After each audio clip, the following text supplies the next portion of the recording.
Colombia vivirá mañana una nueva jornada electoral. El pacto histórico escogerá su candidato único a la presidencia y Carolina Corcho e Iván Cepeda se medirán en las urnas. La logística ya está lista. Más de 39 millones de colombianos están habilitados para votar mañana en la consulta del pacto histórico que escogerá entre Carolina Corcho e Iván Cepeda su candidato único a la presidencia de la República. La consulta, que ha recorrido un camino pedregoso marcado por disputas internas y líos jurídicos, mañana tendrá el primer eslabón del pacto histórico camino a las elecciones de 2026. En el tarjetón aparecerán los rostros de 3 precandidatos, pues a pesar de que solo sean 2 los que buscan seguir el programa de gobierno, Daniel Quintero está incluido, ya que su renuncia a la consulta se dio después de que se hubiera impreso el material electoral. Por todo esto, la Registraduría Nacional ha desplegado un operativo logístico con más de 20.000 mesas de votación en todo el país.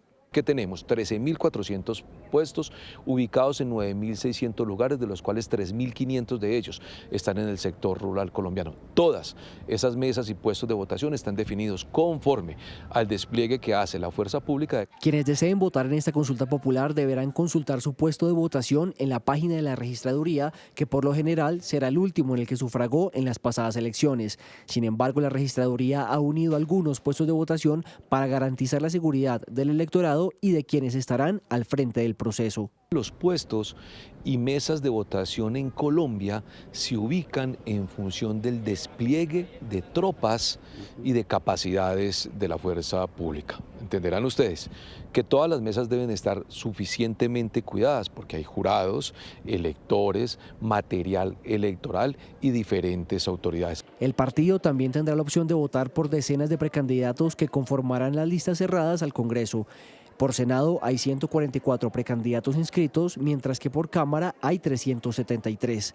Las urnas estarán abiertas desde las 8 de la mañana y cerrarán a las 4 de la tarde. A un día de la consulta del pacto histórico, los precandidatos a la presidencia que se enfrentan por representar al movimiento de la izquierda ultimaron detalles para cerrar sus campañas y lograr la mayoría de votos. Carolina Corcho lo hizo con un discurso en Plaza Pública y una visita a Corabastos en Bogotá. Minutos antes de hacer su aparición en el último discurso en Plaza Pública, previo a la consulta del pacto histórico, la exministra de Salud Carolina Corcho tuvo un momento de calma en la intimidad de su apartamento en Bogotá. Pero ya, digamos, hay una luz verde. Último detalle, si se sentó unos minutos para conversar, aseguró que mantiene la fe intacta en el proyecto del cambio. Yo creo que todavía hay una favorabilidad muy importante ligada al presidente Gustavo Petro, como lo han mostrado las encuestas, a pesar del desgaste que sufre cualquier gobierno en el último año, tiene una favorabilidad todavía muy importante y todavía hay un ambiente que la gente quiere ver materializado el cambio que inició el presidente Gustavo Petro. Lleva su libro Ni un paso atrás a cada lugar que visita en medio de esta travesía política. Dice que ahí dejó claro que su misión, si llega a ser la primera mujer presidente, es sostener las grandes banderas del primer gobierno de izquierda. Cerca de 1.300 personas atendieron la cita y la recibieron en el Teatro Cafam de Bellas Artes para escucharla. En incertidumbre vive nuestro pueblo. Pero su semana de campaña no terminó ahí. Le madrugó a las calles y pasillos de la central de abastecimiento de alimentos más importante del país, Corabastos. Vamos a ganar, doctor. Vamos a ganar. A paso tradicional, decidió entregar volantes, gorras, hablar con los trabajadores y exponer una de las que espera sea bandera del candidato oficial del petrismo, la reforma agraria y un plan para enfrentar la inseguridad alimentaria. La reforma agraria no solamente tiene el componente de la entrega de tierras, de la extinción de dominio, compra de tierras y restitución para millones de familias campesinas. ¿Cómo están, mujeres empresarias? Gracias. Sino que también tiene el componente de la asistencia técnica para la comercialización de esos alimentos desde el campo a las grandes ciudades, como lo que hace Corabastos, pero también para las exportaciones. Queremos abrir una línea de exportaciones muy importante. Pero también hay algo por lo que sigue siendo recordada, la reforma a la salud. Fue la ministra que llevó el proyecto inicial que transformaría toda la base del sistema de salud, pero se hundió en el Congreso, aunque hoy hay una segunda versión esperando por su discusión en el Senado. Calificó como desafortunado el fallo del Consejo de Estado para frenar el decreto que busca implementar gran parte de ese nuevo modelo, pero dice que no se rendirá.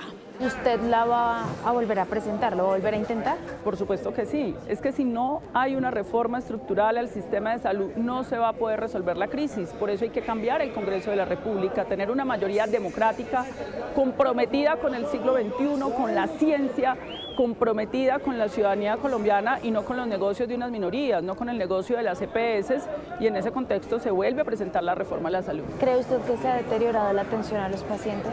Desde hace mucho tiempo, desde el año 2008, la Corte Constitucional advirtió que el sistema de salud tenía serios problemas. En 2012 y 2014, la Contraloría General de la República lo repitieron. Es como un enfermo de cáncer. Si a ese enfermo de cáncer no le aplicas un tratamiento llamado reforma a la salud, se va a deteriorar mucho más. Claro. Es su primera correría política, pero asegura que tiene templanza y que aún con tropiezos va firme hasta el final de la consulta. Dejar claro de una vez por todas, como siempre lo hemos hecho, que esto es una consulta partidista interna, abierta, donde puede participar cualquier ciudadano, pero es partidista. La consulta ha estado muy atravesada por los obstáculos y la desinformación. Por eso es importante volver a resaltar, la consulta nunca ha estado en riesgo. Es médica, psiquiatra, fue ministra de Salud y ahora espera cultivar una larga carrera política.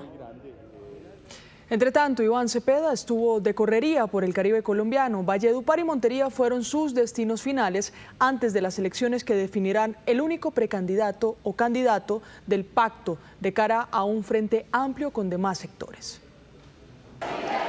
Con sus bases,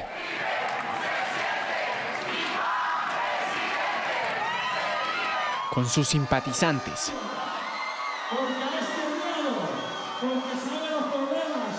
y con el Caribe. ¡Cepeda Castro! ¡Orgullo de Colombia!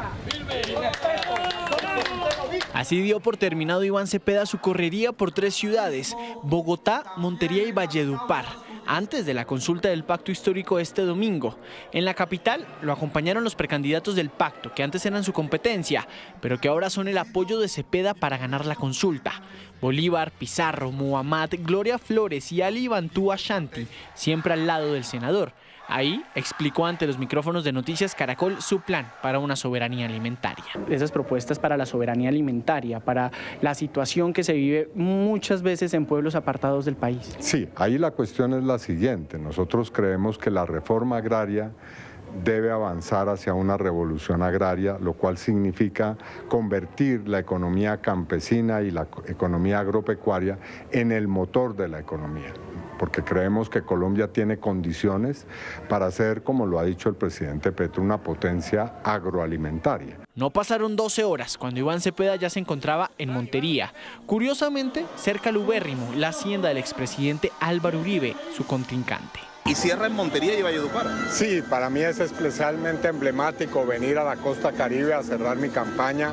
Aquí durante años he acompañado luchas sociales campesinas por la tierra, por la dignidad, por la reforma agraria, contra el paramilitarismo y la parapolítica.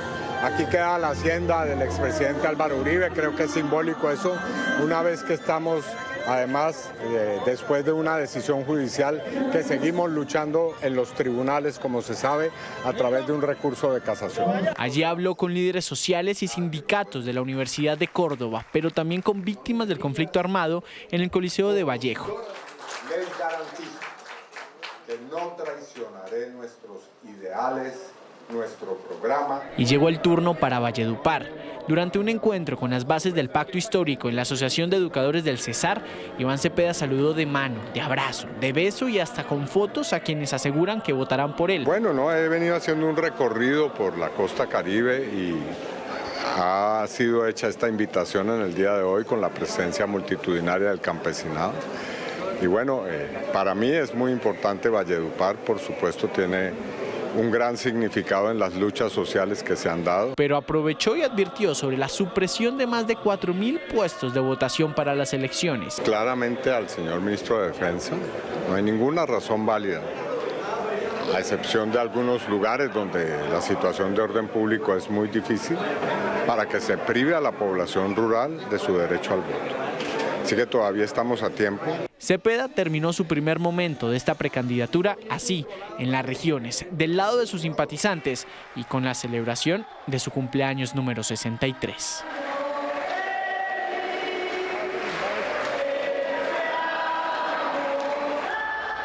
Y ojo, porque a propósito de esta jornada de consultas mañana, la Alcaldía de Bogotá acaba de anunciar que por la consulta popular del Pacto Histórico convocada habrá ley seca desde las 3 de la mañana hasta las 11:59 de la noche.